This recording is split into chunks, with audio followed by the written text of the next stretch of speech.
lagi di Cahaya Hati Indonesia, Masya Allah, terima kasih banyak loh yang udah ngirimin pertanyaan ke Instagram kita, ke DM Instagram kita Cahaya Hati Indonesia ya. Dan kita sudah pilihkan beberapa pertanyaan yang memang ada sangkut pautnya dengan tema kita pada kesempatan kali ini. Mohon kesediaannya Abi Amir Faisal, ini pertanyaan dari @fadli_23. Pertanyaan beliau, kenapa kebanyakan orang selalu menilai orang dari penampilan luarnya saja? Padahal belum tentu orang itu seburuk yang dibayangkan. Ya, dalam kaidah ilmu syariah, al-insanu yahkumu bidzawahir. Tugas manusia memang menghakimi secara zahir. Artinya bahwa ketika seseorang secara zahir misalnya dia membuka aurat, maka otomatis dia dosa. Tapi bedakan antara dia berbuat dosa dengan sikap kita terhadapnya.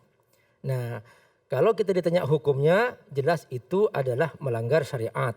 Tapi sikap kita tidak boleh menghina dia, tidak boleh merendahkan dia, menghakimi dia bahwa dia ahli neraka. Jangan-jangan dia bertobat. Nah, jadi memang kita melihat orang secara zahir. Juga tidak boleh seorang mengatakan, misalnya, saya sih ngapain saya pakai jilbab, ngapain saya menutup aurat kalau hatinya kotor. Nah, kemudian daripada ya ada orang pakai hijab, hatinya kotor, mending saya nggak pakai hijab, hati saya bersih. Nah, yang begini ini adalah sebetulnya dia sedang melanggar syariat dari segi zahir. Dia telah membuka auratnya secara zahir. Nah, adapun urusan hati, urusan dia dengan Allah. Nah, kan lebih indah seandainya dia menutup aurat juga hatinya bersih. Nah, juga dia tidak benar seorang menutup aurat hatinya kotor, nggak benar. Juga tidak benar seorang membuka aurat hatinya bersih juga melanggar syariat, dia dosa juga. Nah, yang begini seperti ini nggak perlu diungkapkan sebaiknya. Sebaiknya diam saja. Jika dia tidak mau menutup aurat, diam saja, nggak usah membuat alasan untuk membenarkan diri. Ketimbang dia membenarkan dirinya malah justru jatuh dalam kesalahan. Jadi sebaiknya diam saja, berusaha memperbaiki diri sampai dia bisa menutup aurat. Jika berhasil, alhamdulillah. Jika tidak berhasil, ya sudah, tidak usah membela diri, minta ampunlah kepada Allah.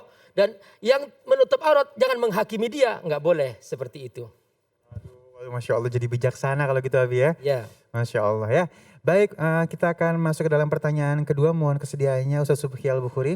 Ini dari Diani Putri 21. Bagaimana caranya menghadapi orang yang egois? Oh ya, dan tidak ingin bermusyawarah. Baik, silakan Guru. Ya, baik pemirsa Cahaya Hati Indonesia yang dimuliakan Allah Subhanahu wa taala. Ya, memang kalau kita ketemu orang kayak gitu, ya DL deh tuh, derita lo ya kan. Kalau misalnya Abi Dr. Amir Faisal dosen, saya mahasiswa, dikasih tugas ya untuk bikin presentasi. Ada kelompok, 1 kah, 2 orang kah, atau 3 orang. Kalau kita punya teman yang model begitu, untuk presentasi aja, oh menurut saya, saran saya backgroundnya hitam semua dari awal sampai akhir. Padahal misalnya kita punya ya punya pendapat, punya ini, sama sekali nggak diambil sama dia. Ini aja, ya sehingga dia ijabul mar'i binafsihi, dia merasa takjub bahwa saya lah yang paling baik pandangan pendapatnya. Sementara Islam ada ruhus syura, ya ada bagaimana spirit untuk bermusyawarah, wa amruhum syura bainahum, kemudian wasyawirhum fil amr. Ya, Nabi kita sallallahu alaihi wasallam mengajarkan kita untuk ya toleransi, samaha, tenggang rasa, hatta dalam permusuhan sekalipun gitu ya. Bagaimana kalau kita walaupun sedang beradu argumentasi pun kita harus toleran, harus samaha. Sementara kalau kita ketemu sama orang, enggak, saya yang seperti ini, saya yang lebih baik.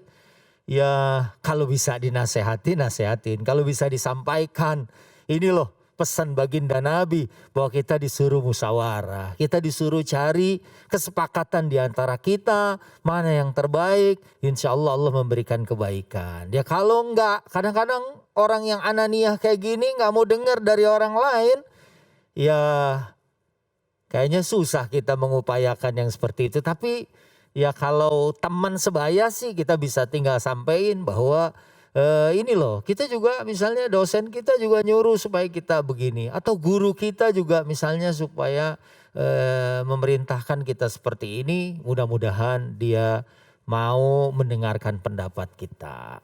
Masya Allah ya. Memang butuh PR panjang untuk menghadapi orang seperti ini ya.